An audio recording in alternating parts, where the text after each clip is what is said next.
رسول اکرم صلی الله علیه و سلم فرمودند هر کسی که از قرآن چیزی میدانه بخونه، اگر هر کسی گو یک روز 100 بار سوره قل هو الله را خوانه، آخری قل هو الله جنت الفردوس است. برای همین هر مسلمان وظیفه کنه، این سنت رسول اکرم است. خواندن سوره قل هو الله این بسیار آسان است. هر کسی که سوره اخلاص گفت اگر میخونه، مکافات او جنت الفردوس. در یکی از روایت هایی که آثار صحابه میبیاره، در زمان حضرت خلافت حضرت عثمان میگه آفتاب خیره شد. آفتاب چی شد؟ خیره رنگ شد. بعد از او از حضرت پرسیدن که چرا آفتاب امروز خیره های، نورش کم ای، رنگ گرفتگی های؟ گفت در عهد رسول اکرم هم همین خیل شده بود. پیامبر گفت آفتاب و ماهتاب نشانه های از نشانه های الله هم، اینها را خیره میکنه، اینها را روشن میکنه. شما برای این زیق نشوه. در یک روایت دیگر گفت اگر گناه خلایق زیاد شوه، خدا این آفتاب و ماهتاب خیره میکنه، قدرتش نشان میده که از حد نگذره. ای حد نگذره که من قدرت دارم آفتاب و ماهتاب نمیخیل کنم، شما هیچ پیش منده. ای حد نگذره. میگه این نشانه. حدیث امام مسلم روایت میکنه که هر شب آفتاب از مغرب، از مشرق و مغرب میرفته میشیشته، شب میرفته پیش عرش خدا در سجده میکرده. جناب پیغمبر گفتن آفتاب به همین بزرگیش میرفته در پیش عرش خدا سجده میکرده که من بندگی من امروز به جا آوردم، یعنی خلایق ده گرمی دادم و روشنی دادم. هر گمان نکنیم که یک ترابه ما میخونیم. همه اینها تسبیح خدا میگن. بعد از حضرت عثمان گفت که آفتاب خیره شد در عهد رسول اکرم، در عهد ما هم شد. گفتن نتیجهش چه حضرت؟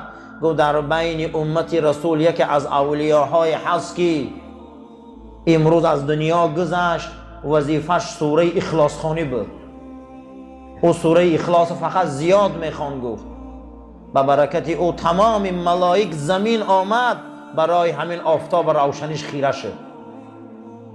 کسی که قرآن میخوانده، کسی قرآن وظیفه میکرده، کسی سوره های میدانستگیش هر روز میخوانده، در بدنش میمالیده، خداوند ملائک جنازه او روی میکنه.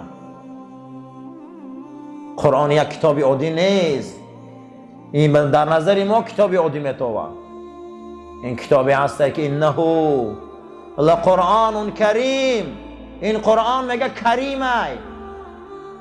انه لقرآن کریم.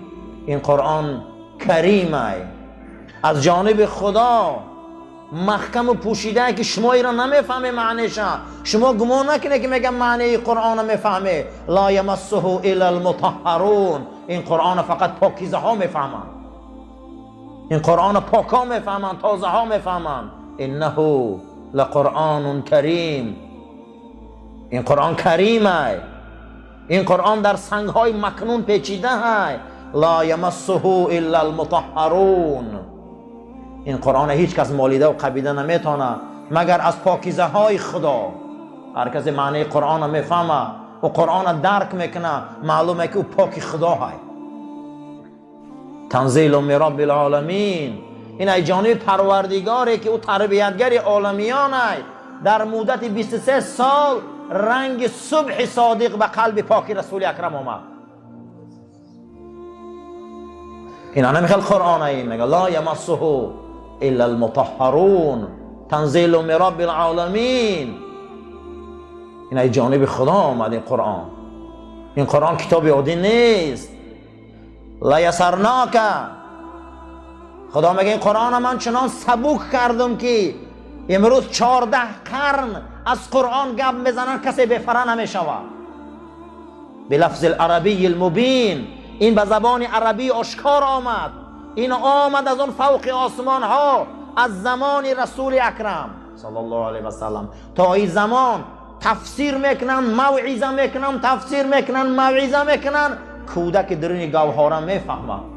اگر روزی من از علم متیماتیک 10 دقیقه گاو زدم نمیادم خواب میگیرم. اگر روزی علم خیمیا گاو زدم 5 دقیقه مرا خواب میگیرم. میگه می قرآن 14 قرن میگن کسی بفره نمیشوه. گریه خدی گوش میکنن. اینا هیچ کس نمیفهمی، وظبی نمیگه معنیش، اما میگه معجزه هایی که اهل قرآن گپ زنن میگه همه میفهمن. انه لقرآن کریم، این یک حجه آمد که به حق سخیه قرآن. 5 مرتبه ای که ای جانب خدا برای قاریای قرآن خدا داده بوده. 5 مرتبه ای که خداوند برای قاریای قرآن دادگی بوده است. اینها را میگفتیم مرتبه های ربانی. مرتبه های چی؟ ربانی که پروردگار برای حافظای قرآن داده است. یکمش الشفاعه، یکم قاریای قرآن شفاعت میکردیم. قاریای قرآن چیکار میکرده استیم؟ شفاعت. فإنه یأتی یوم القیامة شفیعا لاصحابه، روز قیامت قاریای قرآن دوستاشان شفاعت میکردیم. خشا به حال انسان هایی که دوستای حافظای قرآن هم. خشا به حال انسان هایی که قاریای قرآن قد خالصا لله دوستان، همون حافظ و قاریایی که اونها به قرآنشان عمل میکنن. ما قاریای بینماز بسیار داریم و یا جهنمی هم. به شوخی من چندین تشکیل زندگی کردم، بامداد نمیخونم، دزد نمازن، بسیار بیرحم میگردن و نه برعکس قرآن روز قیامت در حق و دعوا میکنن. کدام قاریایی که به قرآن عمل میکنن، واقعا قرآن میدانستگیشان قد زندگی میکنن، اینها روز قیامت از جانب خدا شفیع بدیم، شفاعت میکردیم. دوستانشان شفاعت میکردیم، رفیقاشان شفاعت میکردیم، همنشیناشان. پروردگار ما رو نصیب کنه از این قاریا، از این شفاعت ها.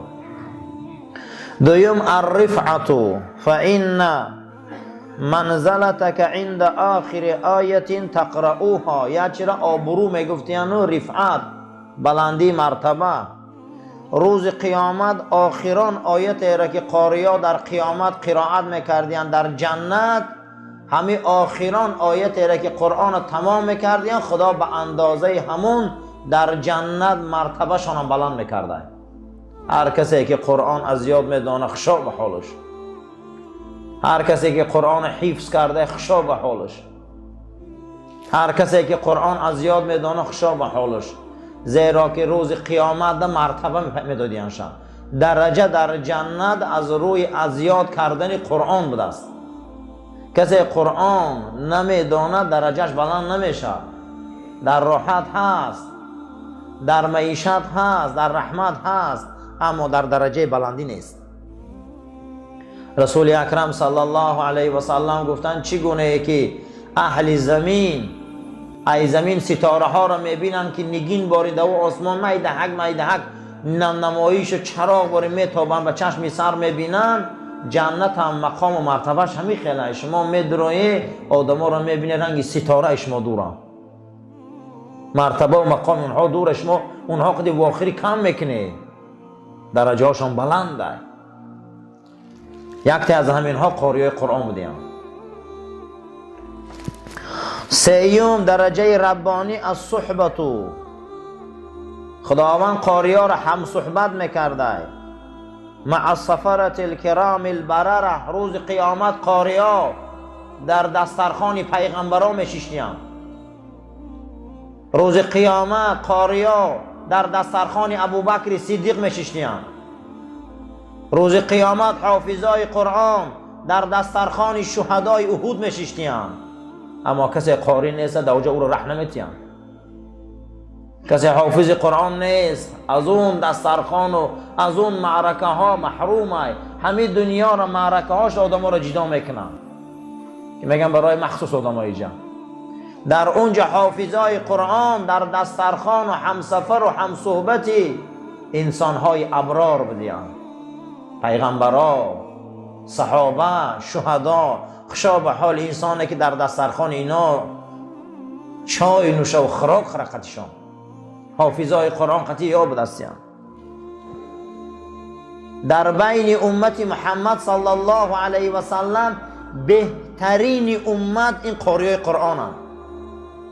زیرا رسول اکرم صلی الله علیه و سلم گفتن خیرکم من تعلم القرآن و علمه، بهترین شما کسایی هسته که قرآن تعلیم گرفته با دیگاه او را تعلیم میده. بهترین امت رسول اکرم هم بودن صلی الله علیه و سلم. این چهارمین عنوان و رتبه ربانی در حق قاریای قرآن بوده. خشا به حالشان. رسول اکرم صلی الله علیه و سلم فرمودند هر پدر و مادری که فرزندش حافظ قرآن میکنه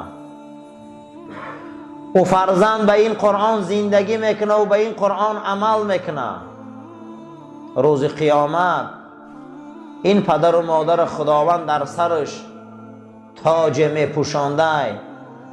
البس الله والدین یوم القیامت تاجا احسن من ضوء شمس لو کان من بیوتکم. رسول الله گفتن صلی الله علیه و سلم روز قیامت خداوند به این پدر و مادرایی که بچه هاشون حافظ قرآن کردن، دختراشون حافظ قرآن کردن، این دخترها و بچه ها به این قرآن زندگی کردن، روز قیامت خدا تاج میپوشانده که نگین های این تاج از آفتاب و ماهتاب این دنیا روشن بوده.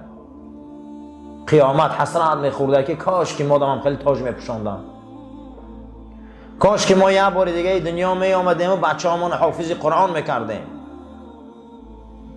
برای همین چهارمین آبرو عزت ای جانب الله در حق امت رسول اکرم صلی الله علیه و سلم کسایی به دستیان که قرآن حفظ میکنن و این قرآن به مردم با تعلیم میتین، تعلیم و تدریس قرآن میکنن. پنجمش الاهلیت، اهل بدن، سزاوار بدن، از همون طایفه بدن. جناب پیغمبر صلی الله علیه و سلم فرمودن اهل القرآن اهل الله و خاصته، کسی قرآن حفظ کردگی با او قرآن عمل کردگی حافظ قرآن این اهل الله، این اهل خدا بوده، خاصتا جدا کرده های خدا بودن. در این زمین، در این زمین جدا کرده های خدا این حافظای قرآن بودن که اینا را خدا جدا کردگی، اینا را پروردگار کلامش در روح و روان اینا جا کردگی، خداوند کلامش در بدن اینها جا کردگی، اینا را اهل الله میگن. اهل الله کسایی هستند که اینها حافظای قرآن هستند. رسول اکرم صلی الله علیه و سلم فرمودند که دو طایفه انسان اهل الله هست، همون آدمای احرام میبندن در حج فرضی تا از احرام بدن اینا اهل الله هستند، اینا اهل خدا هستند. دوم هر کسایی که قرآن حفظ میکنن. هر کسایی چی حفظ میکرد هستیان؟ قرآن. ابو یحیی صحابه رسول اکرم صلی الله علیه و سلم روایت میکنه که شب من در بستر خواب دراز کشیدگی بدم که بعد از او خستم و طهارت گرفتم، قرآن تلاوت میکردم. بعد قرآن تلاوت میکردم که صدای اسبم بلند شد و منم قرآن بس کردم، صدای اسبم بس شد و من قرآن با بلندتر تلاوت کردم که صدای اسبم بلند شد، با پس کردم که با پس شد. گفتم که شاید بچه حکم پیش اسب نرفته باشه که یگان ضررش رسانه. ایجام خستم و سراسه موار پیش همون یک کمیخ اسب دویده رفتم که فرزندم همون جدا نباشه که ضررش رسانه. میگه آمدم که بچه هم نیست، اسب در همون یک کمیخش بستگی اسب رنگ تور گرفتگی راست استاده و من خودم حیران شدم که چرا این چند بار صدا بلند کرد با در وقت خواندن قرآن من. بعد از اون میگم وقتی اسب بدنش میمالیدم و آسمان نگاه میکردم گمان میکردم که از پشت آسمان، از پشت ابرهای آسمان میخیل چراغهای گریان استاده چند دانه. من خودم دیدم در آسمان چراغهای گریانم. آمدم با همین خوابم برد و سحری مسجد رفتم رسول اکرم دیدم صلی الله علیه و سلم. گفتم فرستاده خدا من شب همین واقعه را خودم دیدم. امام بخاری حدیث روایت میکنه من همین واقعه را خودم دیدم. حضرت گفت که ابو یحیی دوام میدادی قرآن که ملائکه ها زمین می آمدن. ابو یحیی تو دوام میدادی این تلاوت قرآن که ملائکه ها زمین می آمدن، تمام مردم به چشم سرشون فرشته ها رو می دیدن. تلاوت قرآن ملائکه زمین می بیارن. تلاوت قرآن ملائکه را یک رحمت باری زمین می بیاره. زمین پر از ملائک می شود. هر یک اهلی که در اونجا گوش کردن، در اونجا راحت کردن، در اونجا لذت بردن، ملائکه ها در حق اینا استغفار میکنن. ما به خبریم که در این اطراف ملائکه الله می بیساعتا. ما ایران نمیدانیم این نیروها را، زیرا که رسول اکرم صلی الله علیه و سلم فرمودند که هر کسی که قرآن میخوانه ملائکه ها از آسمان همون خاندان میبینن که رنگ ستاره روشنه، در همون خاندان طلب مغفرت میکنن.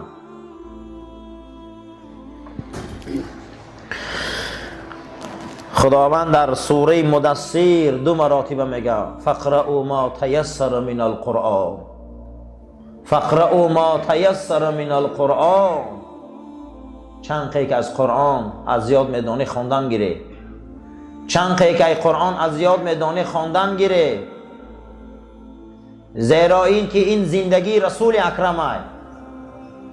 صحابه های پیغمبر در خرسندیشان هم قرآن میخواندن، در زیقیشان هم قرآن میخواندن. حتی که یکی از صحابه های رسول اکرم عبدالله ابن ابی سلول وقتی که رومی ها قپیدن، در داخل همون ترمه های روم بود، از پیغمبر تعلیم گرفته بود که هر کسی در زندان سوره یوسف زیاد خوانه پروردگار او را آزادی می بیاره. اگر آزادی هم نتیشه در ترمه یک راحت میتیشه که رنج زندان نمیکشه. میگه من همین سوره را میگه زیاد در همون داخل زندان میخواندم. روز از روزها بود که خالد ابن ولید آمد و در حالت گفت و شنید ما را از زندان خلاص کرد. من به برکت سوره یوسف خلاص خوردم. قرآن این برکت داره، قرآن این زندگی است، قرآن خواندنش رحمت است. قرآن این خواندنش یک رحمت هست که قلبای سیاه ما را روشن میکنه، دعاهای ما را قبول میکنه، ملائکه از آسمان به زمین میبیاره، چهره ها را نورانی میکنه، روح نورانی میکنه. از همش میل خوشنودی خدا. این درجه را خدا برای اهل قرآن داده. هر کسی که امروز یک ورق از این قرآن نخونه وای بر حالش. هر مسلمانی که هر روز قرآن خوانی نداره وای بر حالش. هر مسلمان قرآن خواندن نمیتونه وای برای مسلمانیش. این مای قرآن است، این مای عزت است، این مای هست که این امانت رسول اکرم است.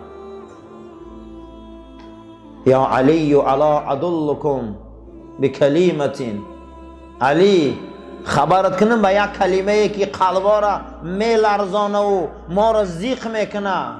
بگو رسول الله چیه؟